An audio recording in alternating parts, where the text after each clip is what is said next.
Assalamualaikum warahmatullahi wabarakatuh. Perkenalkan, nama saya Pandi Setio Maharajati, NIM 2010641020, Prodi Teknik Mesin Universitas Muhammadiyah Jember. Di sini saya akan menjelaskan tentang pengertian zakat fitrah. 1. Salah satu jenis zakat yang diwajibkan ditunaikan umat muslim adalah zakat fitrah, seperti yang telah disebutkan di atas. Zakat fitrah adalah jenis zakat yang wajib dibayarkan umat muslim ketika bulan Ramadan atau hari raya Idul Fitri datang. Selanjutnya, zakat fitrah dapat dibayar dengan 3,5 liter makanan pokok dari daerah asal. Di Indonesia biasanya akan memberikan beras.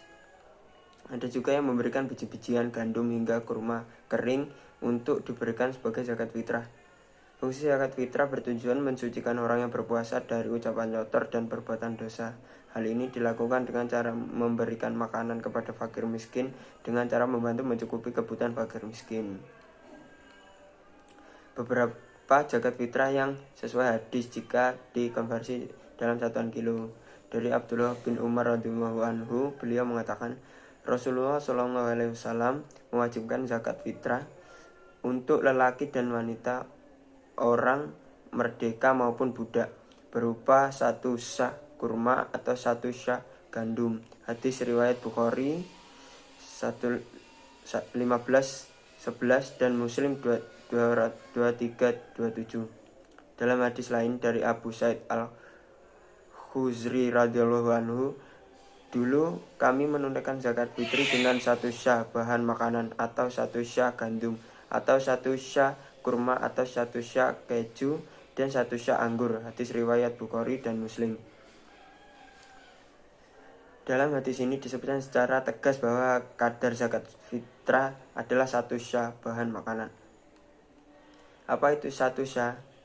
Sah adalah ukuran atau takaran, bukan timbangan. Ukuran takaran sah yang berlaku di zaman Nabi SAW adalah sah masyarakat Madinah, yang itu setara dengan 4 mud.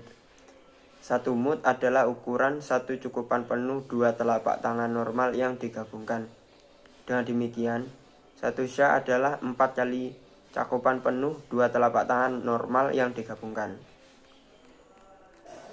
Ringkasan kadar zakat: 1 sah sama dengan 4 mud. 1 mud sama dengan cakupan penuh 2 telapak tangan normal yang digabungkan. 1 sah sama dengan 4 kali cakupan penuh 2 telapak tangan normal yang digabungkan. 1 sah beras kurang lebih setara dengan 3 kilo beras.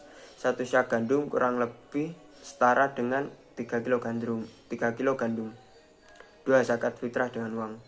Hukum tentang membayar zakat fitrah dengan uang sempat menjadi polemik. Dilansir dari situs Dompet Duafa, pandangan ulama pun terbagi menjadi 3. Beberapa ulama ada yang mengatakan bahwa hal itu dilarang, kemudian beberapa mengatakan boleh. Dalam beberapa lagi menyebutkan boleh kalau ada kemaslahatan. Di Indonesia sendiri, para ulama sepakat bahwa membayar zakat fitrah boleh menggunakan uang. Pertimbangannya adalah kebutuhan kini tidak hanya soal pangan. Bisa saja fakir miskin tersebut kelebihan beras, namun ia nggak punya pakaian yang layak atau bahkan sedang terlilit utang.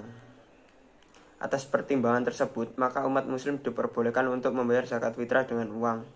Kalau membayar dengan uang, tinggal disesuaikan saja besarnya dengan harga 2,5 kilogram kualitas beras.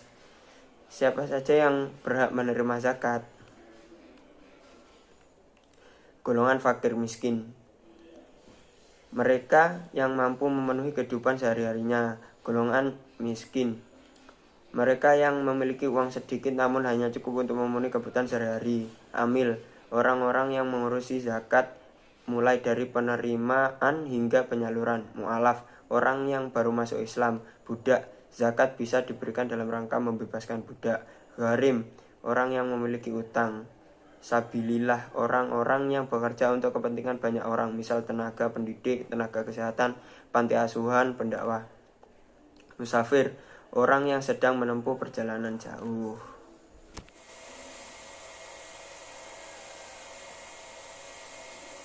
Di sini saya akan menjelaskan tentang kata Ramadan. Berasal dari ya Romado, atau Ramadan, yang berarti panas atau panas yang menyengat. Kata itu berkembang sebagaimana bisa terjadi dalam struktur bahasa Arab dan bisa diartikan menjadi panas atau sangat panas, atau dimaknai hampir membakar. Arti Ramadan itu sendiri adalah waktu atau keadaan di mana seseorang merasakan panas, mulut terasa kering, dan tenggorokan terasa haus, yang dikarenakan sedang berpuasa. Puasa yang mengiringi Ramadan sebenarnya telah menjadi kewajiban untuk umat Islam sebelum Nabi Muhammad, sebagaimana yang tercantum dalam Al-Quran surat Al-Baqarah ayat 183. Hai orang-orang yang beriman, telah diwajibkan bagi kalian berpuasa sebagaimana telah diwajibkan untuk umat sebelum kalian agar kalian bertakwa. Dalam merespon ayat ini, Al-Dlahak dalam riwayat Ibnu Abi Hatim mengatakan bahwa puasa 7 pertama kali disyariatkan di zaman Nabi Nuh alaihi salam dan masih tetap berlangsung hingga zaman Nabi Muhammad SAW. Syihabuddin Al-Alusi, penulis tafsir Rohul Ma'ani dengan dasar hadis Nabi SAW yang diriwayatkan oleh Abdullah bin Umar, lebih percaya bahwa puasa Ramadan disyariatkan sejak Nabi Adam alaihi salam. Az-Zamakhsyari 467-538 Hijriah melalui telaahnya atas asal-usul bulan Ramadan juga menegaskan bahwa puasa adalah amal ibadah yang sudah lama, ibadah qadimah. Para ahli sejarah sepakat puasa baru diwajibkan setelah Nabi hijrah ke Madinah, tepatnya hari Jumat 16 Rabiul Awal bertepatan dengan 8 Juni tahun 622 Masehi. Jadi puasa Ramadan baru diwajibkan untuk umat Nabi Muhammad SAW pasca tahun 622 Masehi. Ramadan dan puasa yang sekedar selebrasi itu menemukan titik kulminasinya di era Presiden Abdurrahman Wahid dengan argumentasi untuk menghormati dan bersungguh-sungguh melaksanakan ibadah di bulan Ramadan. Makna aktivitas pendidikan diliburkan total. Kebijakan itu nampaknya tetap berlaku hingga saat ini. Bukan beribadah, peserta didik dari siswa sampai mahasiswa justru tidak produktif dan banyak tidur atau bermalas-malasan di rumah. Puasa dan kesehatan. Sejak zaman dulu, puasa dipakai sebagai pengobatan yang terbaik, seperti kata Plato bahwa puasa adalah untuk mengobati sakit fisik dan mental. Dalam disertainya menyatakan bahwa puasa yang dilakukan oleh orang Islam selama 29 atau 30 hari penuh secara terus-menerus berpotensi untuk mengubah otak. Otak akan mengalami ekspansi dan berkembang menjadi lebih baik. Puasa sudah diakui menjadi penyembuh terhebat dalam menanggulangi penyakit. Dr. Yuri, Direktur Bagian Diet pada Rumah Sakit Jiwa Moskow, Rusia, menilai kemampuan untuk berpuasa yang mengakibatkan orang yang bersangkutan menjadi awet muda sebagai suatu penemuan atau ilmu terbesar abad ini. Di sini saya akan menjelaskan tentang puasa merupakan salah satu ibadah yang sangat mulia. Tujuan puasa. Demikian pula dengan puasa. Tujuannya secara tegas dijelaskan dalam Al-Quran surat Al-Baqarah juz 2 ayat 183. Adalah untuk membentuk pribadi muslim yang bertakwa kepada Allah, yakni mengerjakan semua perintah Allah dan menjauhi semua larangannya. Berkaitan dengan hal ini, Rasulullah SAW menegaskan bahwa sesungguhnya puasa itu ada 3 tingkatan, yakni puasanya orang awam, puasanya orang khawas, dan puasanya khawasul khawas. Puasanya orang awam atau umum adalah sekedar menahan haus dan lapar dari terbitnya fajar sampai terbenamnya matahari. Sedangkan puasanya orang khawas adalah menahan makan dan minum serta semua perbuatan yang membatalkannya. Misalnya mulut ikut berpuasa dengan tidak berkata kotor, mencaci, mengumpat, atau mencela orang lain. Demikian juga dengan tangan dan kakinya dipergunakan untuk perbuatan yang baik dan terpuji, sementara telinganya hanya dipergunakan untuk mendengarkan hal-hal yang baik. Puasa khawas ini adalah puasanya orang yang alim atau faqih. Adapun puasanya khawasul khawas adalah tidak hanya sekedar menahan makan dan minum, serta hal-hal yang membatalkannya, termasuk menahan seluruh anggota panca indera, tetapi hatinya juga ikut berpuasa. Menurut para ulama inilah jenis puasanya para nabi dan rasul Allah. Puasa yang demikian itulah yang akan diberikan oleh Allah secara langsung. Sesungguhnya seluruh amal anak Adam itu untuk diri mereka sendiri, kecuali puasa itu untukku, dan akulah yang akan membalasnya. Hadis qudsi. Puasa yang mampu mencegah dirinya dari perbuatan keji dan mungkar inilah yang mampu membentuk pribadi muslim yang bertakwa. Sebagaimana penjelasan Al-Quran Surat Al-Baqarah Juz 2 ayat 183. Manfaat puasa. Bagi umat Islam, puasa di samping memiliki tujuan spiritual juga mengandung manfaat dan hikmah bagi kehidupan. Misalnya, puasa itu menyehatkan baik secara fisik maupun psikis atau kejiwaan. Badan Kesehatan Dunia atau WHO menetapkan standar kesehatan yang meliputi 4 dimensi, yaitu sehat fisik, psikis, sosial, dan spiritual. Dan ternyata ibadah puasa dapat memenuhi semua dimensi standar kesehatan yang diterapkan oleh WHO itu.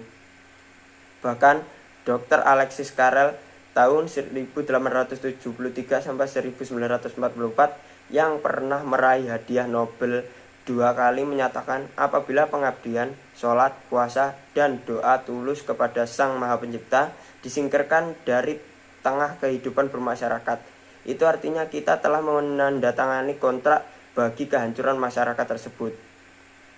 Ahmad Syafiuddin dalam bukunya Usaha Menuju Sehat Fisik dan Psikis mengungkapkan rumusan kesehatan psikis yang ditetapkan WHO ini bisa dipenuhi dengan puasa yang dilakukan secara baik. Dalam beberapa hal, puasa memiliki keunggulan dan nilai lebih. Secara kejiwaan, sikap takwa sebagai buah puasa mendorong manusia mampu berkarakter ketuhanan atau robbani. Itulah manfaat puasa secara umum. Namun demikian bagi umat-umat yang lain, seperti umat terdahulu, Yahudi, Nasrani, Sabi'in, Majusi, Zoroaster, Konghucu, Manu, Buddha, Hindu, dan aliran kebatinan dipergunakan untuk kepentingan yang berbeda. Ada yang bertujuan untuk ketenangan batin, mengendalikan hawa nafsu, mengekang jiwa, untuk memperoleh kemudian belajar olah kanuragan, untuk kekebalan, kesaktian, dan lain sebagainya. Jadi, lain umat lain pula tujuannya dalam melaksanakan puasa. Pepatah mengatakan, lain lubuk, lain belalang, lain padang, lain pula ikannya. Demikianlah beberapa tujuan dari puasa tersebut. Mungkin itu saja yang bisa saya sampaikan. Kurang lebihnya apabila ada salah kata mohon maaf. Sekian dari saya. Terima kasih. Assalamualaikum warahmatullahi wabarakatuh.